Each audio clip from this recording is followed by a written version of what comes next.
محمد.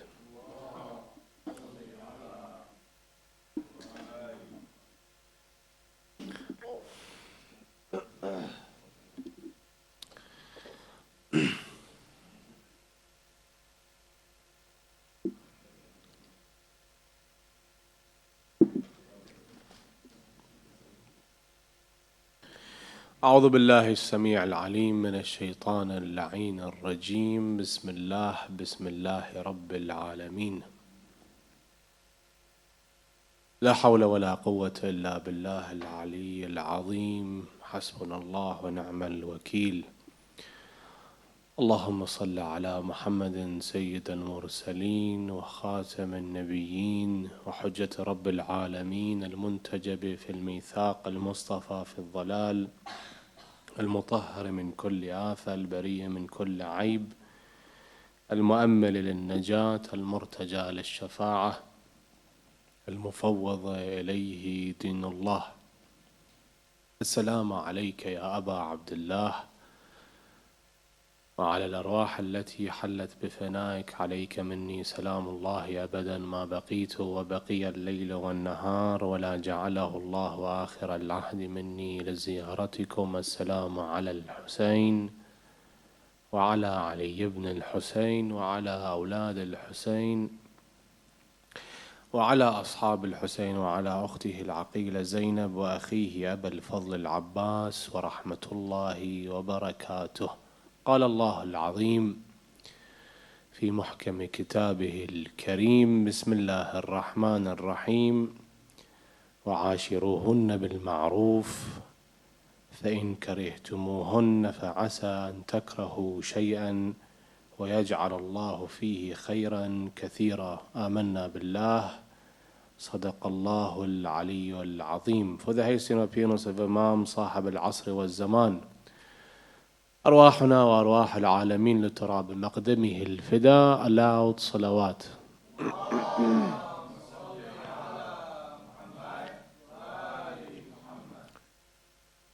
Many books have been published, many lectures have been delivered, many discussions have been discussed about this topic, and that is, how can I make my marriage work? Finding the right person to live your life with, share your life with, a partner, a soulmate, has its difficulties, especially in this time and age when we are in a time of technology, and some people think that this is a step forward. You find that actually for humanity it's a couple of steps back, because we're not that much interacting like before. You might find a gathering of 10, 20 people. There's not much of discussion. They look in each other's eyes and they talk, but there is more of everyone head down, looking at the screens and going from page to pages, from app to app. There's not much discussion.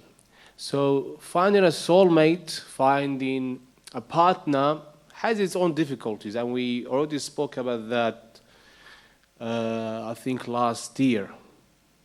Imam Ali ibn Abi Talib alayhi afdalus salati wassalam sets a great example when it comes to Aqil, and says to Aqil, I'm looking for a woman that comes from a brave family. Brave family. So the request of Amir al-Mu'mineen from his brother Aqil is that I'm looking for a woman that the qualities of this woman is not like the youth today. They think that the woman must be beautiful, must be blonde, for example, a brunette, or her eyes must be green or blue, and she must be that tall or that much of a weight. No, he says, I'm looking for a brave woman, comes from a brave family, because from that woman she will give birth to a son who also going to be brave, and so on and so forth. You find the hadith of Ahl al-Bayt salamullah alayhim.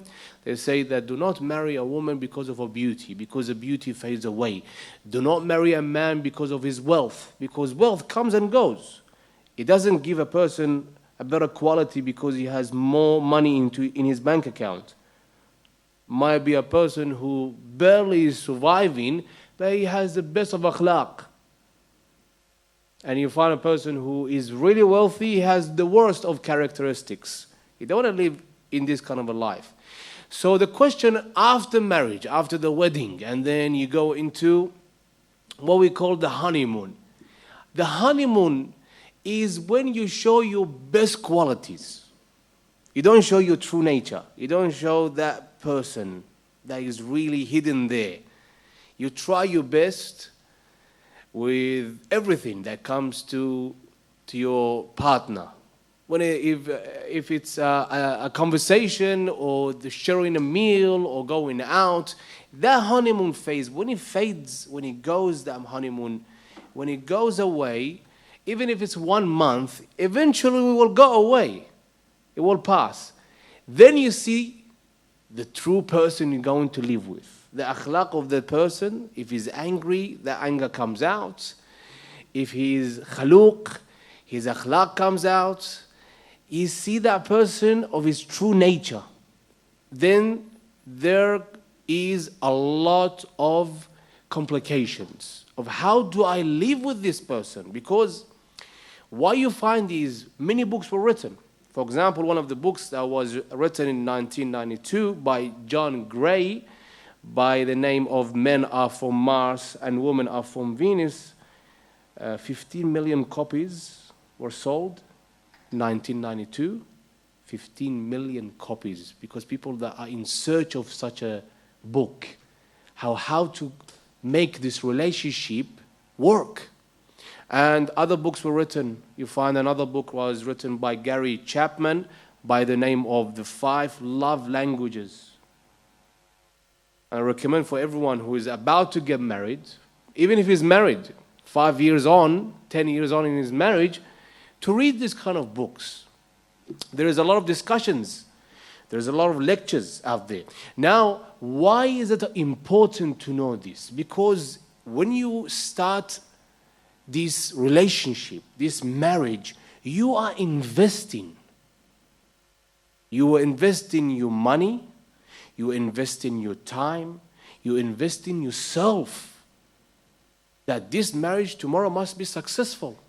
From this marriage, there must be some good coming out of it. And that is for me to have children that I can raise them to be good, muwahhideen, monotheists that believe in Allah subhanahu wa ta'ala, muttaqeen, pious, and for them to be soldiers of Imam al-Hujjah salamullah alayhi.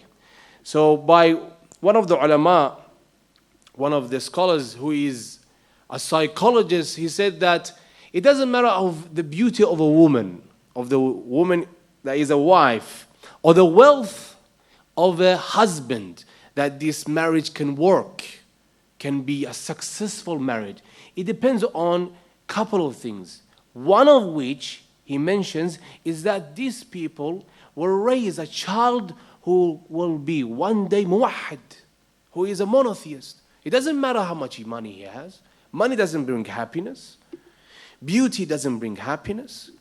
It's akhlaq, it's the characteristics of one to another person. Now, if you look at the books that are written by many psychologists, you find there is a long list. The lectures that have been delivered, a long list of lectures that are good to listen to if a person who is about to get married or he wants to, of course, improve in his marriage life, that this needs to be done for a person to evolve.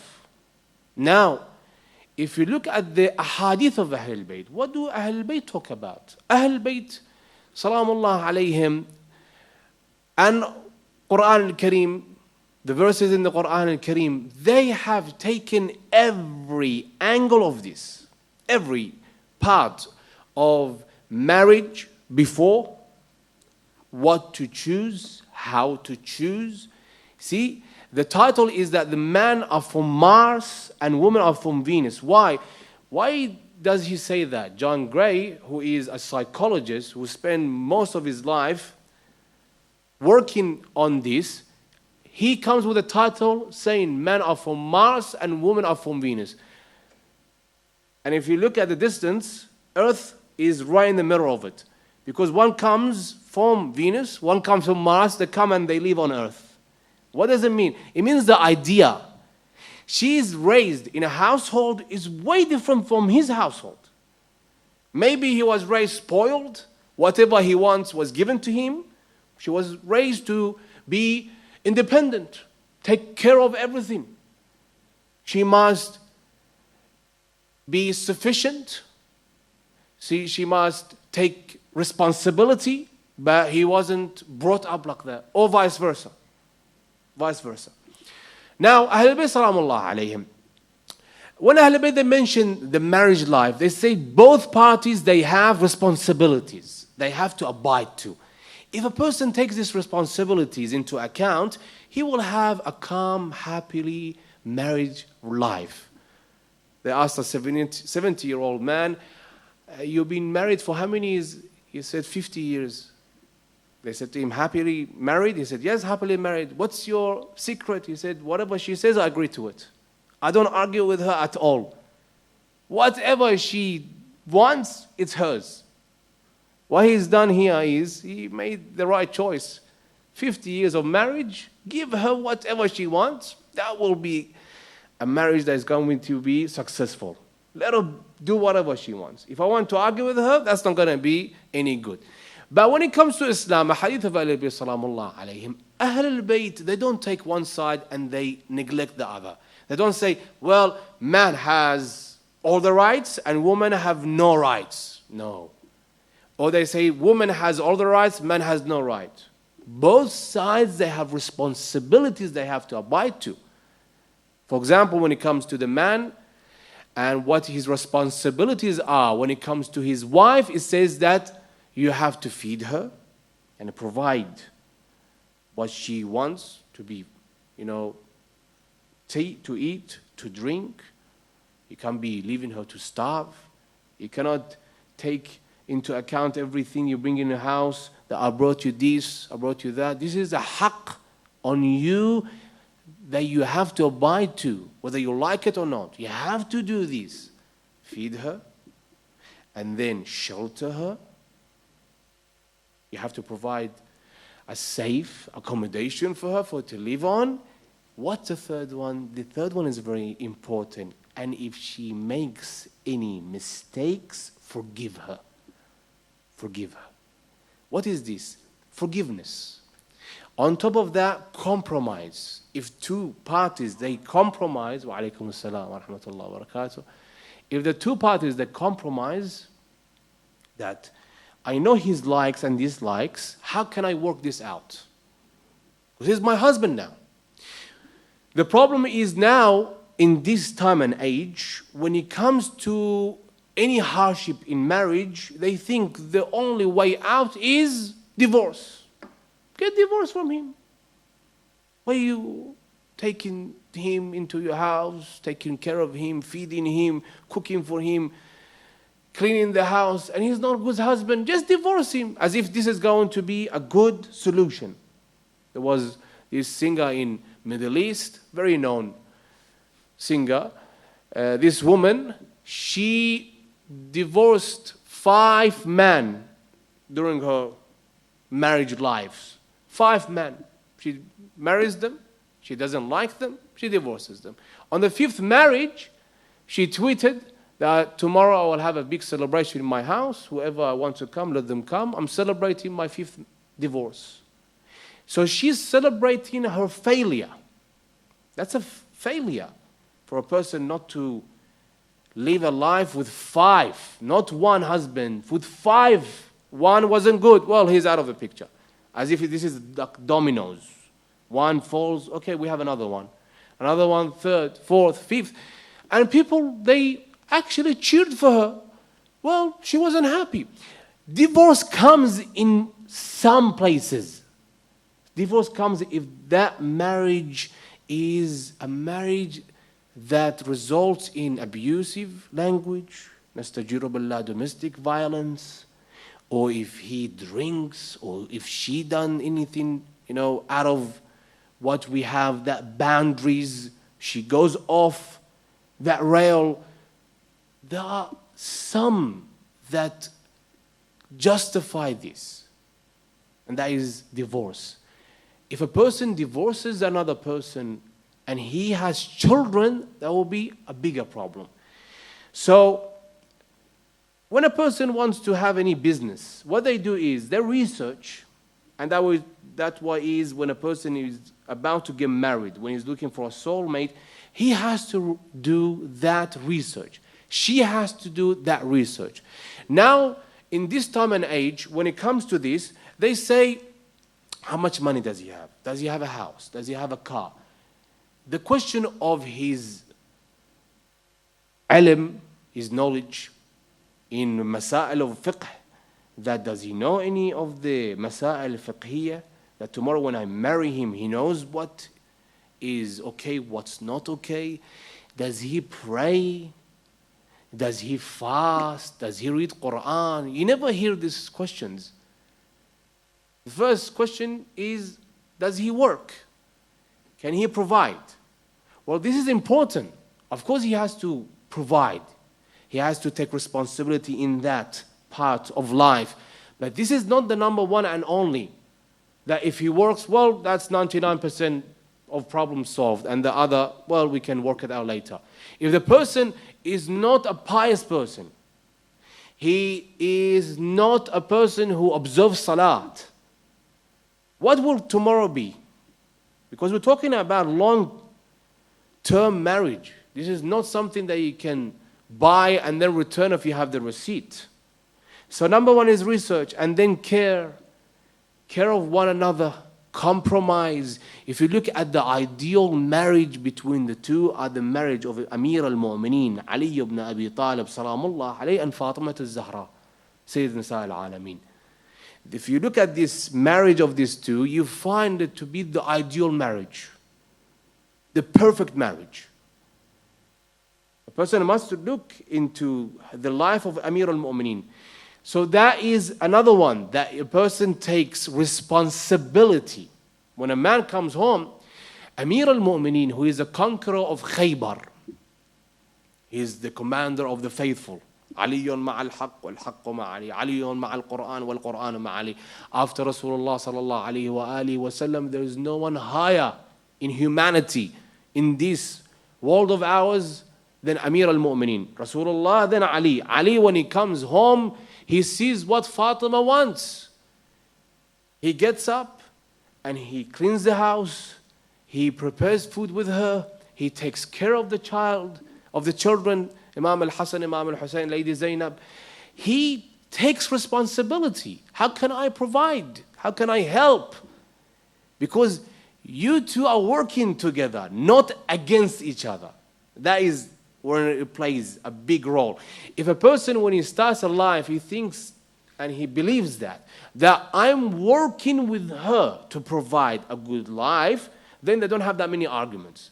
But if they think, you know what, I'm working against her, she's working against me, then they have conversations here and there that comes to a negotiation, debate, and then big fights, and then what do we do? Call the Sayyid, call the Sheikh, let's see if we can return this man, get a divorce, and for some small thing, they make it big. What's the other one? Tackling the issues. Of course, when you start a life like that, for you to think that I'm starting a life and there's not going to be any problems. Which life is this? Of course there's going to be discussions here and there. You're going to fight. You're going to argue. As he said, John Gray, women are from Venus and men are from Mars. You're not going to be always colliding on the same, and you're not going to be always on the same page. You're going to have arguments here and there. So thinking that there's not going to be any problem, any discussions, any fights, well, this is not a life. There's not going to be anything like that. That is merely a person who is delusional, who thinks this is going to happen. So if you look at it, Ahlul Bayt salamullah alayhim, they made it very clear. So Imam al-Sajjad Zayn al-Abidin in Risalat al-Huquq, the Charter of Rights, the Imam says, Imam Zayn al-Abidin, one of the legacies of Imam Zayn al-Abidin is this, Charter of Rights, رسالة الحقوق. The حقوق that we have, the حقوق that we have to abide to. In the right number 20, the right of the wife, the Imam Salamullah alayhi says, and the right of the wife is that you provide to her, you comfort her, alaykum assalam wa rahmatullahi wa barakatuh, and you see what is God's favors that you can give to her, nothing more than that, and that it goes beyond, because today, as I said before, there is a lot of problems when a woman is sitting down 24/7 looking at the social media page to page and look at this, look at that. She bought that dress, he went here, he went there. He's providing to his family, they're taking them to this vacation, they're buying this house, they're buying this car. And this negotiation happens, this fighting happens at home, that why don't we have it? Here, the Imam Salamullah alayhi says that give to her what Allah favors. And for the woman to be muttaqiyah, to be content. She sees that, you know what, this is enough, qana'ah. And for the man, same thing. When a man sits down 24/7 looking at different pages of women, you know, they did a lot of working on their faces, a lot of plastic surgeries, and then comparing his wife to this woman, a woman that in his house, she's taking care of the children, she's cooking, she's cleaning. On top of that, he wants her to look like a princess. This is not fair. That's what the Imam Salamullah alayhi says, that if she is making any problems, if she is ignorant, forgive her. And on the same thing, there must be forgiveness from one to another. That you don't always bring the old issues. 20 years ago, this happened in, that country, in this house, let me bring it back. The Imam says, forgive her and forgive and forget. Not to bring it back again and again. And you want to repeat the same thing over and over again. One of the psychologists who has been working more than 30 years in this field is by the name of Dr. John Gottman. Dr. John Gottman, 30 years and counting. He's working with couples and he's tackling the issues that they are leading the couples into divorce. And he calls them the four horsemen of the apocalypse.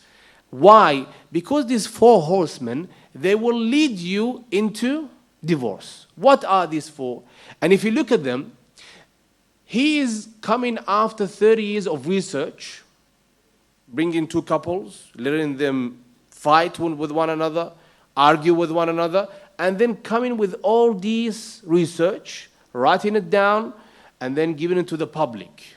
He's a psychologist. Islam, Quran al-Kareem, 1,400 years ago, he already talked about this. Islam has mentioned this, Quran. Ahl al-Bayt, same thing, they mentioned it. So if you look at each and every one of them, we already have it in the Quran al-Kareem. But this is after 30 years of research, this is what he figured out. There are four horsemen of the apocalypse. And these four horsemen, they will lead you into what? Divorce. What is the first one? Criticism. He comes home, he's tired, she's tired, and they criticize each other. Why is this here? Why is that there? What does the Quran say? Quran says, look at the ma'roof. Look at what the other person done right. Look at the good things, not at the bad things. Look at what is good and then point out to what is good. That is one of the signs, one of the languages of love. One of the languages of love is what? That you come up with the words of affirmation and you tell the other person what they did good. And you do what? You appreciate the other person. Quran Kareem already said that. Look at the ma'roof of the other person. Ahlul Bayt Salamullah alayhi, same thing. Now, from one side, if there is a problem that they have done or a mistake, most of the time it's just a mistake. Look at that, forgive it. Not just this, look at the ma'ruf that you can bring up and forget this. This is the first one that must be addressed. That if this criticism comes more and more and spreads, what it will become, it will evolve into what? It will evolve into disrespect and contempt. When they're married, they respect one another. They hardly look into each other's eyes. But when they are living 1 month, 2 months, 6 months, 2 years, 3 years in their marriage, they start to criticize one another. If that evolves, it becomes what? They disrespect one another. The least he can say to her, he calls her by an animal name. She does the same thing to him. Same thing to him. And who is the victim here? You might find, well, it's between two. Of course this happens. Yes, that's right. And it's normal. But these two, male and female, husband and wife, when they have 1 or 2 children, and they look at the parents, one is calling the other by these names, what does they think? What do they think? Look at this. And they bring them up in a household, they scream at one another, they disrespect one another, and it becomes contempt. It becomes disrespecting. It says in the day of judgment, a woman comes and stands in front of Allah. She's judged. She says, Ya Rabb al-Alameen, I want to judge my husband and I want him to pay for what he did to me. What did he do? Did he slap you? Did he abuse you? She says to him, to Allah. She says to Allah subhanahu wa ta'ala, he called me names. Called me names. My name is Fulana. He called me by this animal. And I told him many times, don't call me by that in front of my children. You disrespected me. He was laughing. Ya Rabbil Alameen, I want payback. And Allah subhanahu wa ta'ala, He takes back payback from the husband of hers. Same thing. If the woman disrespects the man in front of the children, now he can't provide, for example, for 1 month. She brings him down, she belittles him, that why you can't provide, others are doing it, why not us? Well, others, they have their own lifestyle, and they will be judged on that lifestyle they live in, and you will be judged on your lifestyle you live in. في حرامها عقاب وفي حلالها حساب. They don't think, well, they're going for a vacation that cost them hundreds of, maybe thousands, or let's say tens of thousands. Allah will not judge them. Everything will be judged, small and big. في حرامها عقاب وفي حلالها حساب. Now she belittles him, same thing. So it becomes disrespect and contempt. What's the other one? That is the person who's not taking responsibility. He becomes defensive. And there's a strategy of many, they become very defensive. They fish out for some excuses. They don't take into account of what they did was wrong. And that evolves and evolves and evolves.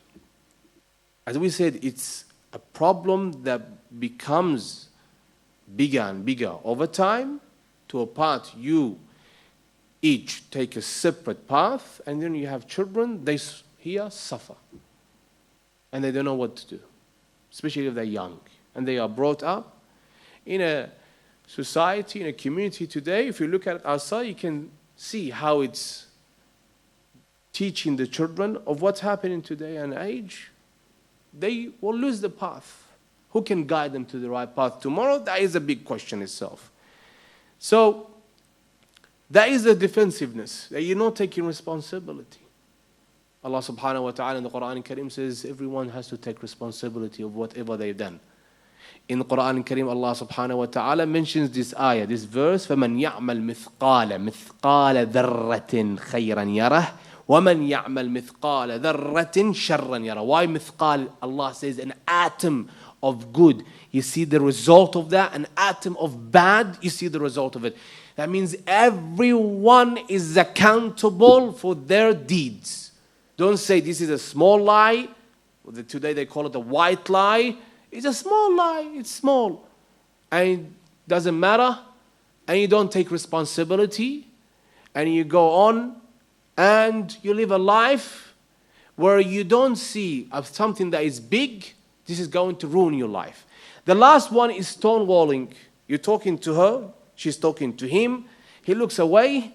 And he looks at the door, he looks at the wall, he doesn't talk. And here what happens is, when a person is talking to the other, the speaker, when he says he's been ignored, she's been ignored, and instead of the 50 caliber, he brings a 70 caliber.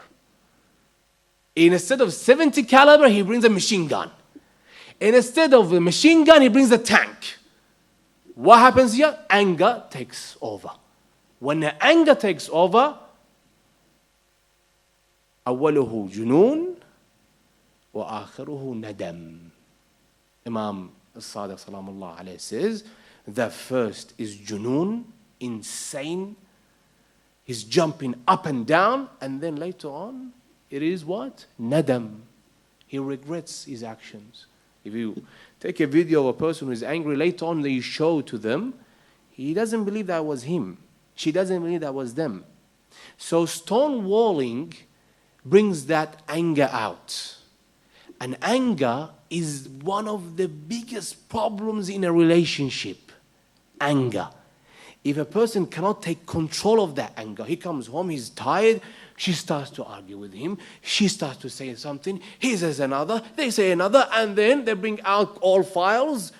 Your mother did this 30 years ago, your grandmother did this 40 years ago, and then they pile up. Nastajir billah, as one of the brothers he said to me a while ago, a young man came to him in the mosque and he was crying. And he said to the Sayyid that I punched my wife, pregnant wife, I punched her. In a moment of anger, she miscarried the child, a 6-month-old child. I killed my unborn child. What do I do now?